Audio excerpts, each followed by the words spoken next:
विद्यार्थी मित्रांनो, सप्रेम नमस्कार. ज्ञानवंदन निष्केटर या आपल्या यूट्यूब चॅनलमध्ये सर्वप्रथम मी आपल्या सर्वांचे स्वागत करतो. विद्यार्थी मित्रांनो, आजच्या व्हिडिओमध्ये आपण सामान्य ज्ञान या टॉपिकवर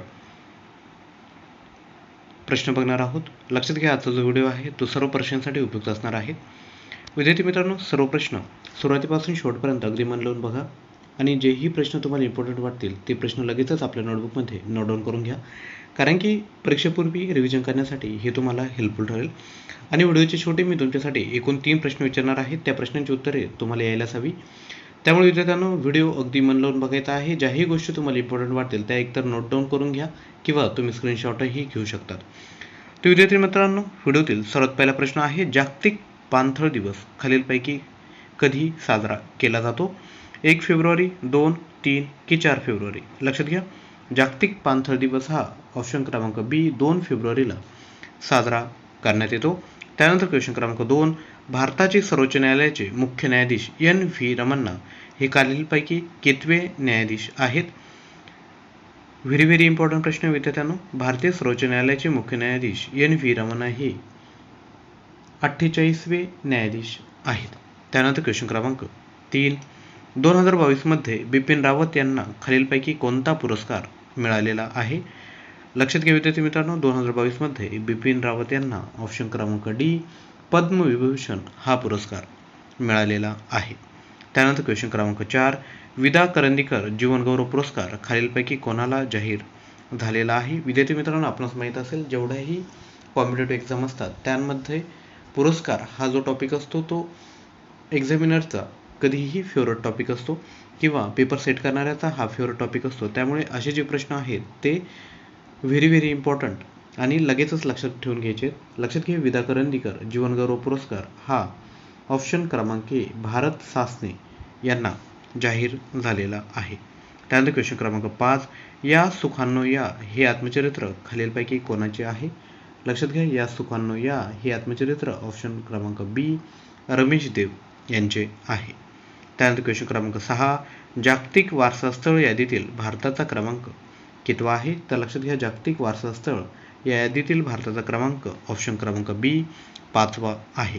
त्यानंतर क्वेश्चन क्रमांक 7, भारतातील 39वे जागतिक वारसा स्थळ ठरलेले रामप्पा मंदिर डॅश या देवाचे आहे? लक्षात घ्या, 39वे जागतिक वारसा स्थळ ठरलेले रामप्पा मंदिर हे ऑप्शन क्रमांक सी भगवान शंकरांचे आहे. त्यानंतर क्वेश्चन क्रमांक 8, सर्वाधिक जागतिक वारसा स्थळ असणारा देश कोणता आहे? विद्यार्थी मित्रांनो, इथे मिस्टेक करायची नाही. आपण काय करू शकता की वारसा स्थळ आले, देश आला तर आपल्याला वाटेल की भारताबद्दल हा प्रश्न आहे, तर आपण भारत लगेच सिलेक्ट करू शकता. परंतु लक्षात घ्या, इटली हे याचं खरं तर योग्य आन्सर आहे. सर्वाधिक जागतिक वारसा स्थळे हे इटली या देशामध्ये बघावयास भेटतात. त्यानंतर क्वेश्चन क्रमांक 9, देशातील पहिले पॉलिनेटर पार्क पराक्कन उद्यान कोणी सुरू केले? म्हणजे कोणत्या राज्याने सुरू केले? पॉलिनेटर म्हणजेच त्याला आपण काय म्हणतो, पराक्कन म्हणतो विद्यार्थ्यांनो. तर लक्षात घ्या, देशातील पहिले पॉलिनेटर पार्क किंवा पराक्कन उद्यान हे उत्तराखंड या राज्याने विद्यार्थी मित्रांनो सुरू केलेलं आहे. त्यानंतर क्वेश्चन क्रमांक 10, भारताच्या अणुविज्ञानाचे जनक कोणाला म्हणतात? लक्षात घ्या, डॉक्टर होमी भाभा यांना भारताच्या अणुविज्ञानाचे जनक असे म्हणतात. त्यानंतर क्वेश्चन क्रमांक 11, कोणत्या स्मारकाला ड्रीम स्टोन असे म्हटलं जातं विद्यार्थ्यांनो? कोणत्या स्मारकाला ड्रीम स्टोन असं म्हटलं जातं? तर ऑप्शन क्रमांक सी पंचमहाल हेच योग्य आन्सर आहे. विद्यार्थी मित्रांनो, थोडे काही नॉलेज बुस्टर आपण बघूयात. लक्षात घ्या, भारताचे राष्ट्रपिता हे कोणास म्हणतात असं जर विचारलं तर महात्मा गांधी. लक्षात ठेवायचं, सोपा प्रश्न आहे. आधुनिक भारताचे शिल्पकार जर विचारलं तर पंडित जवाहरलाल नेहरू यांना म्हणतात. त्यानंतर भारतीय असंतोषाचे जनक असे कोणाला म्हणतात? तर लोकमान्य टिळक यांना म्हणतात. स्थानिक स्वराज्य संस्थेचे जनक जर कधी विचारलं तर लक्षात घ्या, लॉर्ड रिपन हे याचं योग्य आन्सर आहे. राष्ट्रीय काँग्रेसचे जनक जर कोणी विचारलं तर ॲलन ह्यूम हे याचं योग्य आन्सर आहे. त्यानंतर हरित क्रांतीचे जनक जर विद्यार्थ्यांना तुम्हाला जर कधी विचारलं तर लक्षात घ्या, हरित क्रांतीचे जनक आहे डॉक्टर स्वामीनाथन. चित्रपट सृष्टीचे जनक कोण आहेत? दादासाहेब फाळके हे चित्रपट सृष्टीचे जनक आहेत. राज्यघटनेचे जनक जर विचारलं तर डॉक्टर बाबासाहेब आंबेडकर हे आहेत. त्यानंतर धवल क्रांतीचे जनक जर कोणी विचारलं तर लक्षात घ्या, डॉक्टर कुरियन हे याचं योग्य आन्सर असणार आहे. त्यानंतर वन महोत्सवाचे जनक कोण आहेत? कन्हैयालाल मुंशी हे वन महोत्सवाचे जनक आहेत. त्यानंतर क्वेश्चन क्रमांक 12, महिको या कृषी संस्थेचे संशोधन केंद्र कोणत्या जिल्ह्यात आहे? लक्षात घ्या ऑप्शन क्रमांक बी जालना या जिल्ह्यामध्ये महिको या कृषी संस्थेचे संशोधन केंद्र आहेत. त्यानंतर क्वेश्चन क्रमांक 13 भारतामध्ये जुलै 2021 मध्ये डॅडॅश 39वे आणि डॅडॅश 40वे यांना जागतिक वारसा स्थळाचा दर्जा मिळालेला आहे. तर लक्षात घ्या ऑप्शन क्रमांक सी हे याचं योग्य आन्सर आहे. तर गाळलेल्या जागी हे ऑप्शन बरोबर. भारतामध्ये जुलै 2021 मध्ये रामाप्पा मंदिर हे 39वे आणि धोलावीरा हे 40वे जागतिक वारसा स्थळाचा दर्जा यांना मिळालेला आहे. त्यानंतर क्वेश्चन क्रमांक 14 खालीलपैकी भारतामधून कोणता प्राणी नामशेष झाल्यामुळे त्याला पुन्हा आणण्याचे प्रयत्न सुरू आहे? लक्षात घ्या विद्यार्थी मित्रांनो, चित्ता. भारतामधून चित्ता हा प्राणी नामशेष झाल्यामुळे त्याला पुन्हा आणण्याचे प्रयत्न सुरू झालेले आहे. त्यानंतर क्वेश्चन क्रमांक 15 भारतातील पहिल्या ओपन रॉक म्युझियम उद्घाटन जितेंद्र सिंह यांनी खालीलपैकी कोठे केलेलं आहे? लक्षात घ्या भारतातील पहिलं जे ओपन रॉक म्युझियम आहे त्याचं उद्घाटन जितेंद्र सिंह यांनी हैदराबाद या ठिकाणी केलेलं आहे. त्यानंतर क्वेश्चन क्रमांक 16 आयेशा मलिक ह्या कोणत्या देशाच्या पहिल्या महिला सर्वोच्च न्यायालयाच्या न्यायाधीश बनलेल्या आहेत? लक्षात घ्या आयेशा मलिक ह्या कोणत्या देशाच्या पहिले महिला सर्वोच्च न्यायालयाचे न्यायाधीश बनलेल्या आहेत? तर ऑप्शन क्रमांक बी पाकिस्तान हे याचं योग्य आन्सर आहे. त्यानंतर क्वेश्चन क्रमांक 17 नुकतेच पंतप्रधान नरेंद्र मोदी यांनी वीर बाल दिवस हा दिवस कधी घोषित केलेला आहे? म्हणजे कोणता दिवस हा वीर बाल दिवस म्हणून साजरा करण्यात येणार आहे? तर ऑप्शन क्रमांक ए 26 डिसेंबर हे याचं योग्य आन्सर आहे. त्यानंतर क्वेश्चन क्रमांक 18 राष्ट्रीय योग दिवस कधी साजरा केला जातो? राष्ट्रीय योग दिवस विद्यार्थी मित्रांनो इथे दोन दिवस, एक तर राष्ट्रीय योग दिवस आणि एक आंतरराष्ट्रीय युवा दिवस. लक्षात घ्या जो राष्ट्रीय योग दिवस आहे तो 12 जानेवारीला साजरा केला जातो. तर आंतरराष्ट्रीय युवा दिवस जो असतो विद्यार्थी मित्रांनो तो ऑप्शन क्रमांक बी 12 ऑगस्टला साजरा करण्यात येतो. त्यानंतर क्वेश्चन क्रमांक 20 बघूयात. ओपेक या आंतरराष्ट्रीय येथील संघटनेचे मुख्यालय कुठे आहे? लक्षात घ्या ओपेक ही जी संघटना आहे आंतरराष्ट्रीय संघटना त्याचं मुख्यालय आहे व्हिएन्ना ऑस्ट्रिया या ठिकाणी. विद्यार्थी मित्रांनो नुकतीच म्हाडा एक्झाम झाली तर म्हाडा एक्झाममध्ये IMFचं मुख्यालय विचारलं होतं. अपकमिंग बाकीच्या एक्झाममध्ये असे प्रश्न विचारू शकतात. नासाचं मुख्यालय विचारू शकतात किंवा ज्या मेन ऑर्गनायझेशन आहेत त्यांचे मुख्यालय विचारू शकतात. याकरिता जे आपलं डेली करंट अफेअर्सचे जे व्हिडिओ येतात विद्यार्थी मित्रांनो ते तुम्ही बघत चला. कारण की एखादा इंटरनॅशनल जर क्वेश्चन आला आंतरराष्ट्रीय चालू घडामोडीवर एखादा प्रश्न आला तर त्याबाबत अधिकची माहिती बघताना हे सर्व गोष्टी कव्हर होत असतात. तर विद्यार्थी मित्रांनो डेली बेसिसवर अभ्यास जर करायचा असेल तर आपल्या चॅनलला लगेच सबस्क्राईब करून घ्या. आणि विद्यार्थी मित्रांनो चॅनलला सबस्क्राईब केलं तर शेजारी असणाऱ्या बेल आयकॉनवर क्लिक करा म्हणजे तुम्हाला व्हिडिओचे नोटिफिकेशन भेटतील. त्यानंतर क्वेश्चन क्रमांक 21 डेल्टा क्रॉन कोरोनाचा एक नवीन प्रकार खालीलपैकी कोणत्या देशात सापडला आहे? तर लक्षात घ्या ऑप्शन क्रमांक ए सायप्रस हे याचं योग्य आन्सर आहे. त्यानंतर क्वेश्चन क्रमांक 22 15 ते 18 वयोगटातील सर्व मुलांना लसीकरण करणारा डॅडॅश हा पहिला केंद्रशासित प्रदेश बनलेला आहे. तर लक्षात घ्या लक्षद्वीप.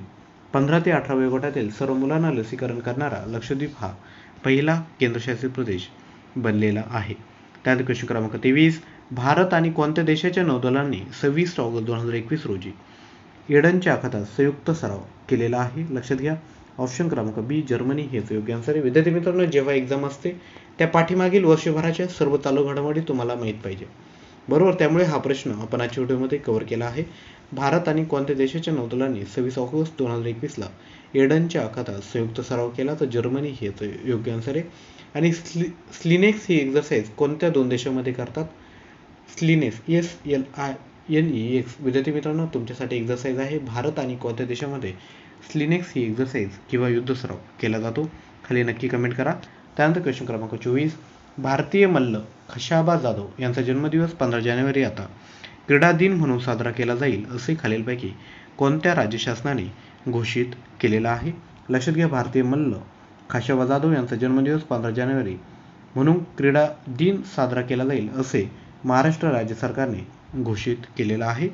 त्यानंतर क्वेश्चन क्रमांक 25 विवोच्या जागी आता IPLचा टायटल स्पॉन्सर खालीलपैकी कोण असेल? विद्यार्थी मित्रांनो जे क्रिकेटचे चाहते आहेत त्यांना लगेचच कळेल पण जे क्रिकेटचे चाहते नाहीत त्यांच्यासाठी हा प्रश्न थोडा डिफिकल्ट जाईल. लक्षात घ्या विवोच्या जागी आता IPLचा टायटल स्पॉन्सर आहे टाटा. त्यानंतर क्वेश्चन क्रमांक 26 2021चे जनस्थान पुरस्कार पुढीलपैकी कोणाला मिळालेला आहे? लक्षात घ्या 2021चा जनस्थान पुरस्कार हा ऑप्शन क्रमांक बी मधु मंगेश कर्णिक यांना मिळालेला आहे. त्यानंतर क्वेश्चन क्रमांक 27, पंडित बिरजू महाराज यांचे निधन झाले ते खालीलपैकी त्यांना कोणता पुरस्कार विद्यार्थी मित्रांनो मिळालेला होता? तर लक्षात घ्या, पंडित बिरजू महाराज यांचे जे निधन झाले त्यांना खालीलपैकी पद्मविभूषण हा पुरस्कार मिळालेला होता. आणि त्याच रिलेटेड पुढचा प्रश्न आहे, पंडित बिरजू महाराज यांचे नुकतेच निधन झाले ते खालीलपैकी कशाशी संबंधित होते? तर लक्षात घ्या, कथक नर्तक यांच्याशी ते संबंधित होते. त्यानंतर क्वेश्चन क्रमांक 29, पंतप्रधान नरेंद्र मोदी यांनी स्टार्टअप योजनेची सुरुवात खालीलपैकी कधी केलेली आहे? तर लक्षात घ्या, पंतप्रधान नरेंद्र मोदी यांनी स्टार्टअप योजनेची सुरुवात ऑप्शन क्रमांक सी 16 जानेवारी 2016 ला सुरुवात केलेली आहे. त्यानंतर क्वेश्चन क्रमांक 30, खाशाबा जाधव यांचा जन्मदिवस महाराष्ट्र राज्य सरकारतर्फे क्रीडा दिवस खालीलपैकी कधी साजरा करण्यात येणार आहे? तर लक्षात घ्या, ऑप्शन क्रमांक बी 15 जानेवारीला क्रीडा दिवस म्हणून साजरा करण्यात येणार आहे. तर विद्यार्थी मित्रांनो, आजच्या व्हिडिओमध्ये आपण 30 प्रश्न बघितलेले आहे. याच अनुषंगाने तुमच्यासाठी काही एक्झरसाइज आहे. तर लक्षात घ्या, तुमच्यासाठी प्रश्न. तर विद्यार्थी मित्रांनो, तुमच्यासाठी पहिला प्रश्न आहे, पंडित बिरजू महाराज यांचे निधन झाले यांना कोणता पुरस्कार मिळालेला आहे? त्यानंतर राष्ट्रीय युवक दिवस खालीलपैकी कधी साजरा केला जातो? या दोन्ही प्रश्नांची विद्यार्थ्यांनो आपण खाली उत्तरे द्यायची आहेत. आणि लक्षात घ्या, तुम्हाला जर आमचे एफर्ट्स आवडत असेल तर नक्की व्हिडिओला लाईक करून आपल्या मित्रांपर्यंत शेअर करा. आणि चॅनलवर नवीन असाल तर लगेच चॅनलला सबस्क्राईब करून घ्या.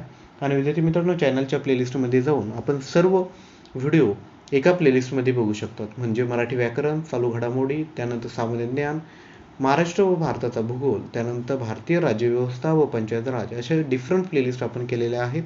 त्यानंतर प्रशासकीय विभाग, त्यानंतर मेंटल ॲबिलिटी, अशा डिफरंट प्लेलिस्ट आहेत. त्यावरती जाऊन आपण पाठीमागील सर्व व्हिडिओ विद्यार्थी मित्रांनो आपण बघू शकतात. विद्यार्थी मित्रांनो, आजचा जो व्हिडिओ आहे तो तुम्ही सुरुवातीपासून शेवटपर्यंत अगदी मन लावून बघितला, याकरिता मी आपला ऋणी आहे. नवीन व्हिडिओमध्ये लवकरच भेटूयात. तत्पूर्वी तुमच्या काही सजेशन असतील तर तुम्ही खाली नक्की कमेंट करा. तसेच काही डाऊट असेल तेही तुम्ही विद्यार्थी मित्रांनो खाली कमेंट करा. नवीन व्हिडिओमध्ये लवकरच भेटूयात. तोपर्यंत थँक्यू.